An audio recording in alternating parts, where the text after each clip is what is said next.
ತಾಯಂದಿರಿಗೆ, ಅಣ್ಣ ತಮ್ಮಂದಿರಿಗೆ, ಗುರು ಹಿರಿಯರಿಗೆ ನನ್ನ ನಮಸ್ಕಾರ. ನಾವೆಲ್ಲರೂ ಕೂಡ ಸುತ್ತೂರು ಜಾಸ್ತ್ರ ಮಹೋತ್ಸವದಲ್ಲಿ ಪಾಲ್ಗೊಂಡಿದ್ದೀವಿ. ನಮ್ಮ ಋಷಿ ಮುನಿಗಳು ಹೇಳ್ತಾರೆ, ಧರ್ಮೋ ರಕ್ಷತಿ ರಕ್ಷತ ಅಂತ. ನೀವು ಧರ್ಮವನ್ನು ರಕ್ಷಣೆ ಮಾಡಿದ್ರೆ ಧರ್ಮ ನಿಮ್ಮನ್ನು ರಕ್ಷಣೆ ಮಾಡುತ್ತೆ ಅಂತ.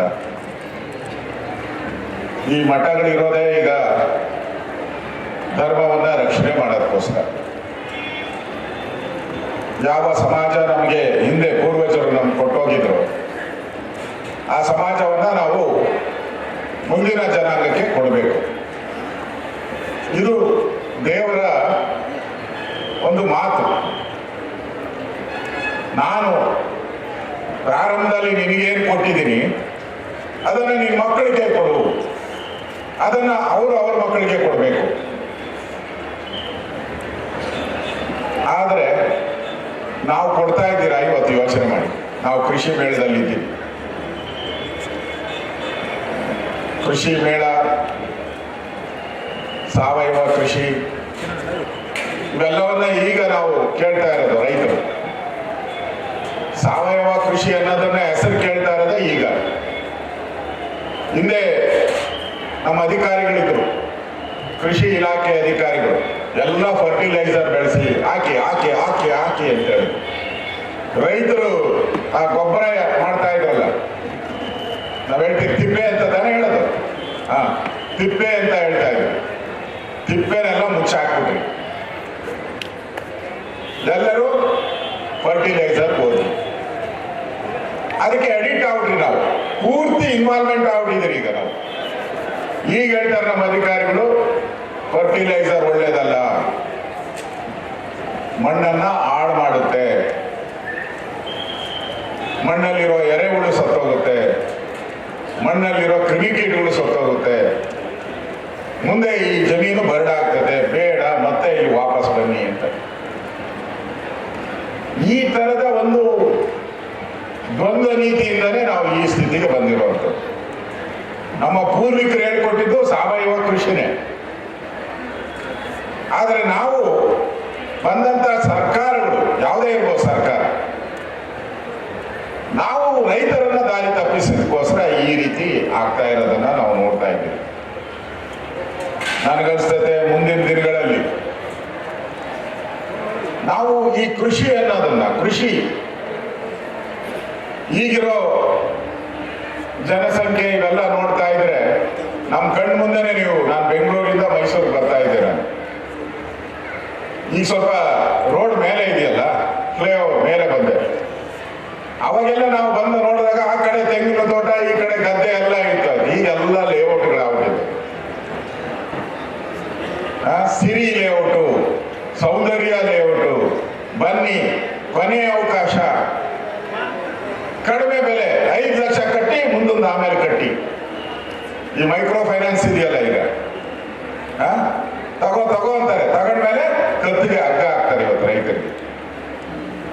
ಅಂದ್ರೆ ನಾವು ಈ ಎಲ್ಲಿ ಬೆಳೆಗಳನ್ನ ಬೆಳೀತಾ ಇದ್ರಿ ಅಲ್ಲಿ ಈಗ ಬಡಾವಣೆಗಳಾಗ್ತಾ ಇದೆ, ಕೃಷಿ ಕಡಿಮೆ ಆಗ್ತಾ ಇದೆ. ಇದನ್ನ ಮತ್ತೆ ಪುನಶ್ಚೇತನ ಆಗ್ಬೇಕು.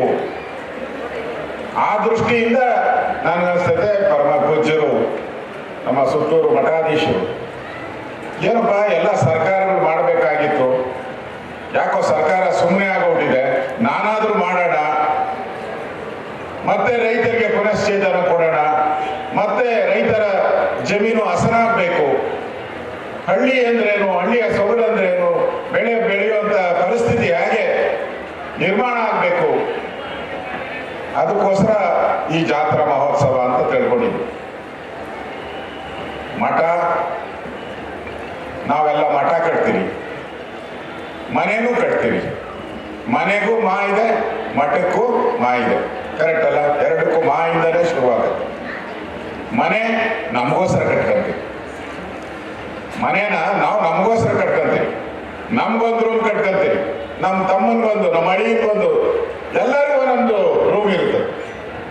ಆದ್ರೆ ಮಠದಲ್ಲಿ ಯಾರಿಗೂ ರೂಮೇ ಇರಲ್ಲ, ದೇವ್ರಿಗೆ ಮಾತ್ರ ರೂಮ್ ಇರ್ತದೆ. ಉಳಿದಿದ್ದೆಲ್ಲ ಮಠದ್ದು, ಸಮಾಜದ್ದು. ಆ ಕೆಲಸ ನಮ್ಮ ಪೂರ್ವಿಕರು ಮಾಡಿರೋದ್ರಿಂದನೇ ಇವತ್ತು ನಮ್ಮ ಭಾರತವಾಗಿ ಉಳಿದಿದೆ. ಇಲ್ಲಾಂದ್ರೆ ನಾವು ಇನ್ನಷ್ಟು ವರ್ಷಗಳ ಕಾಲ ಗುಲಾಮಗಿರಿಯಲ್ಲಿ ಇರಬೇಕಾಗಿದೆ. ಮಠಗಳು ಕೂಡ ಈಗ ಸರ್ಕಾರ ಮಾಡಬೇಕಾಗಿದ್ದಂಥ ಕೆಲಸ ಯಾವುದು, ವಿದ್ಯೆ ಕೊಡೋದು ಸರ್ಕಾರದ ಕೆಲಸ. ನಮ್ಮ ಸಂವಿಧಾನದಲ್ಲಿ ಬರೆದಿದೆ, ಅಂಬೇಡ್ಕರ್ ಸಂವಿಧಾನದಲ್ಲಿ ಅನ್ನ, ವಿದ್ಯೆ ಇವೆಲ್ಲವೂ ಕೂಡ ಮೂಲಭೂತವಾಗಿ ನಾವು ಕೊಡಬೇಕಾಗಿರುವಂಥದ್ದು. ಕೊಡಕ್ಕೆ ಸಾಧ್ಯ ಆಗಿದೆಯಾ? ಆಗಿಲ್ಲ. ನಮ್ಮ ಕರ್ನಾಟಕದಲ್ಲಿರುವಂಥ ಮಠ ಮಂದಿರಗಳು ಇವತ್ತಿಗೂ ಕೂಡ ವಿದ್ಯೆ ಇರ್ಬೋದು, ಅನ್ನದಾಸೋಹ ಮಾಡುವಂಥ ಕೆಲಸವನ್ನ ಮಾಡ್ತಾ ಇದೆ. ಇದು ನಿರಂತರವಾಗಿ. ಯಾಕೆಂದ್ರೆ ನಮ್ದೊಂದು ರೀತಿ ಯಾಂತ್ರಿಕ ಬದುಕಾಗ್ಬಿಟ್ಟಿದೆ. ಹಳ್ಳಿಯಲ್ಲಿರೋರಿಗೆ ಇನ್ನೂ ಸ್ವಲ್ಪ ಜೀವ ಇದೆ, ಜೀವ ಆಡ್ತಾ ಇದೆ. ನೀವು ಬೆಂಗಳೂರಲ್ಲಿ ಹೋಗ್ಬಿಟ್ರೆ, ಮೈಸೂರಲ್ಲಿ ಹೋದ್ರೆ ಯಾಂತ್ರಿಕ ಬದುಕು. ಬೆಳಿಗ್ಗೆ ಆಫೀಸ್ಗೆ ಹೋಗು, ಸಂಜೆ ಬಾ, ಸಂಜೆ ಯಾವ್ದಾದ್ರು ಹೋಟ್ಲಲ್ಲಿ ತಿಂಡಿ ತಿನ್ನು, ಮನೆಗೆ ಬಾ, ಮಲಗು, ಇಷ್ಟೇ ಯಾಂತ್ರಿಕ ಬದುಕಾಗ್ಬಿಟ್ಟಿದೆ. ಈ ಬದುಕಿನಿಂದ ಹೊರಗಡೆ ಬರ್ಬೇಕು ನಾವು. ಆ ಬದುಕಿನಿಂದ, ಯಾಕಂದ್ರೆ ಇವತ್ತು ನಮ್ಮ ಸರ್ಕಾರಗಳು ಪ್ರತಿ ತಾಲೂಕಿಗೆ ಒಬ್ಬ ಮನೋವೈದ್ಯ ಬೇಕು ಅಂತ ಹೇಳ್ತಾರೆ. ಮನೋವೈದ್ಯ ಅಂದ್ರೆ ಗೊತ್ತಾ? ಗೊತ್ತಿಲ್ಲ. ಮೆಂಟಲ್ ಆಸ್ಪತ್ರೆ ಕೇಳಿದಿರ? ಅಲ್ಲಿ ಮನೋವೈದ್ಯರಿರೋದು ಪ್ರತಿ ತಾಲೂಕಲ್ಲಿ ಇರಬೇಕು ಅಂತ ಹೇಳಿದ್ದಾರೆ. ಅಂದ್ರೆ ಎಷ್ಟು ಜನ ಆಗ್ತಾ ಇದ್ದಾರೆ ಅಂತ ಅರ್ಥ ಆಯ್ತಲ್ಲ. ಮತ್ತೆಂದಾದ್ರೂ ಯಾವ್ದಾದ್ರು ಹಳ್ಳಿಯಲ್ಲಿ ಯಾರಾದ್ರೂ ಇದ್ರ? ಯಾರು ಇರಲಿಲ್ಲ. ಈಗ ಪ್ರತಿ ತಾಲೂಕಲ್ಲೂ ಮಾಡಬೇಕು ಅಂತ ಹೇಳ್ತಾರೆ. ಅಂದ್ರೆ ನಮ್ಮ ಯಾಂತ್ರಿಕ ಬದುಕು ನಮ್ಮನ್ನ ಎಲ್ಲಿಗೆ ದೂಡ್ತಾ ಇದೆ? ಒಂದ್ಸರಿ ಯೋಚನೆ ಮಾಡಿ. ಸುತ್ತೂರು ಮಠ ಇಲ್ಲ ಅಂತ ಹೇಳಿ ಇಟ್ಕೊಳ್ಳಿ, ಇದೆ ಇಲ್ಲ ಅಂತ ಇಟ್ಕೊಳ್ಳಿ. ಈ ಜಾತ್ರೆ ನಡೀತಾ ಇತ್ತ? ನಾವು ಇಷ್ಟೊಂದು ತಳಿಗಳ ಹಸುಗಳನ್ನ ನೋಡಕ್ ಸಾಧ್ಯ ಇತ್ತ?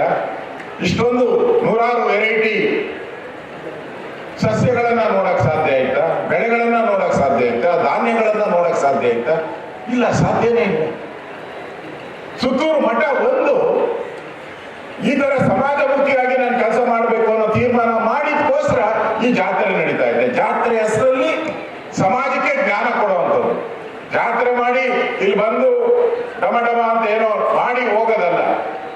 ಆ ಡಮ ಡಮ ಜೊತೆ ಸಮಾಜಕ್ಕೆ, ರೈತನಿಗೆ ಏನು ಕೊಡಬೇಕು, ವಿದ್ಯಾರ್ಥಿಗೆ ಏನು ಮೆಸೇಜ್ ಕೊಡಬೇಕು, ಆ ಮೆಸೇಜ್ ಅನ್ನ ಇವತ್ತು ನಮ್ಮ ಸುತ್ತೂರು ಮಠ ಕೊಡ್ತಾ ಇದೆ.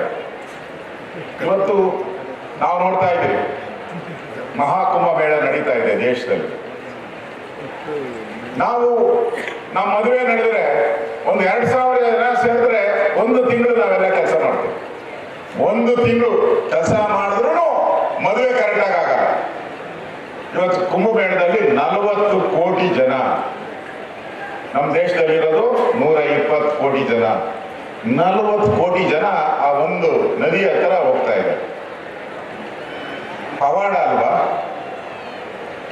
ದೇವರ ಪವಾಡ ಅಂತ ಅನಿಸ್ತದೆ. 144 ವರ್ಷಕ್ಕೆ ನಡೆಯುವಂಥದ್ದು ಇದೆಲ್ಲ ನಡೀತಾ ಇದೆ. ಇಡೀ ಪ್ರಪಂಚನೇ ದಂಗಾಗಿ ನೋಡ್ತಾ ಇದೆ. ಏನಪ್ಪ ಒಂದು ಕಡೆ 40 ಕೋಟಿ ಜನ ಹೆಂಗ್ ಸಾಧ್ಯ ಅಂತ ಹೇಳಿ. ಇದು ಮಠ ಮಂದಿರಗಳು ಅಂತ ಹೇಳ್ತಾರಲ್ಲ, ಮಠ ಮಂದಿರಗಳ ಶಕ್ತಿಯನ್ನ ನಾನು ಇವತ್ತು ತಮ್ಗೆ ಹೇಳಕ್ ಇಷ್ಟಪಡ್ತೀನಿ.